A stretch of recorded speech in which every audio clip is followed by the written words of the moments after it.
Minister of the Commonwealth of the Bahamas, Dr. the Honorable Hubert Minnis, on Saturday, April 14, 2018, addressed the 8th Summit of the Americas in Lima, Peru, on the theme Democratic Governance Against Corruption.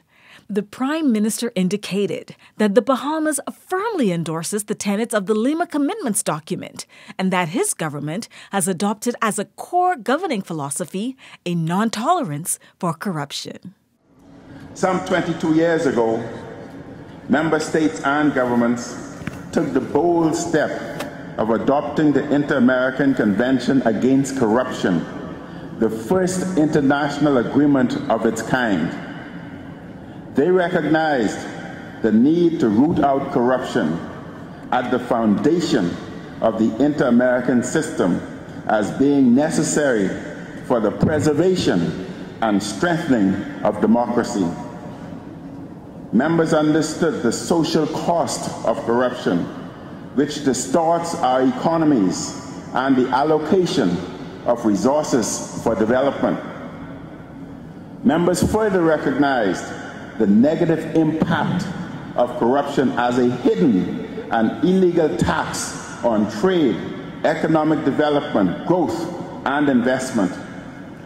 Further, the adoption of the Inter-American Democratic Charter at Lima in 2001 embodied our commitment to democratic principles and the essential elements of democracy enshrined in Article 3. The people of the Americas are demanding greater transparency and participation in our democratic process, and we must and we will move resolutely to fulfill this obligation. Colleagues, in response to the demand for better governance, the Bahamas has adopted as a core governing philosophy a non-tolerance for corruption policy. We are strengthening public institutions to enhance government transparency, accountability, and good governance. Recent initiatives include measures to establish an ombudsman office to act on behalf of the public in investigating and mediating claims of government maladministration, to establish an integrity commission to educate, spearhead reform and investigate issues related to corruption, financial disclosure, and malfeasance, while strengthening the public sector code of conduct and bolstering whistleblower protections. To enhance provisions for confiscation of assets derived from corrupt means, and to amend our nation's constitution to establish the independence and autonomy of the Office of the Director of Public Prosecutions. Colleagues, the Bahamas firmly endorses the tenets of the Lima Commitments. These commitments establish a baseline that each country should aim to achieve. The tenets are tools for us to hold each other accountable. It is only through cooperation and collaboration that countries will be able to curtail the webs of corruption that often extend across our borders. Accordingly, we are pleased that the Lima Commitments acknowledge the importance of technical assistance to ensure that states have the necessary support to implement regional and international anti-corruption obligations. We also applaud the inclusion of a mandate to establish a hemispheric focus upon tax information exchange that has, until now, been a rather one-sided, indeed lopsided conversation. Too often, small states are subject to norms developed without meaningful engagement with us, norms that may not be applied uniformly to all jurisdictions. We look forward to a balanced dialogue where we meet as equals on matters that are of importance to us all.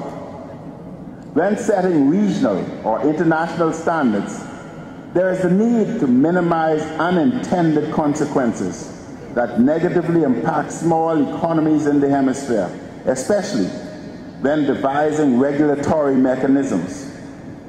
For many developing countries, including small island states in the Caribbean, for instance, the unintended consequence of loss of correspondent banking relationships requires a collaborative solution, as stated by the IMF Managing Director, Christine Lagarde, in 2016. We must ensure that our efforts do not have as a backlash the erosion of regional financial stability and inclusion.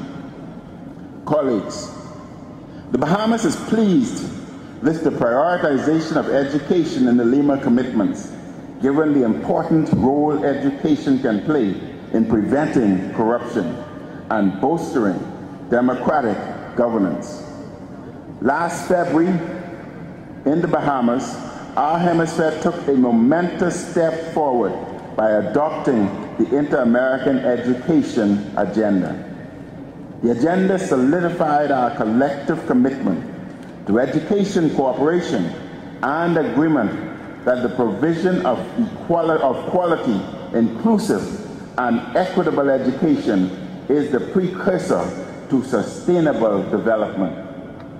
In the Bahamas' role as chair of the Inter-American Committee on Education, we commit to working with the OAS Secretariat, member states, and governments and relevant international and regional entities to implement agenda.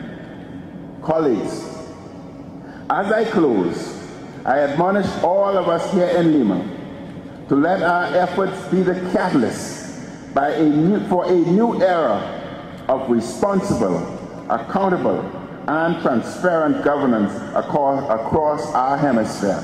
I thank you. The Prime Minister left Lima, Peru, Sunday, April 15, 2018, and headed to London, England, to attend the Commonwealth Heads of Government meeting.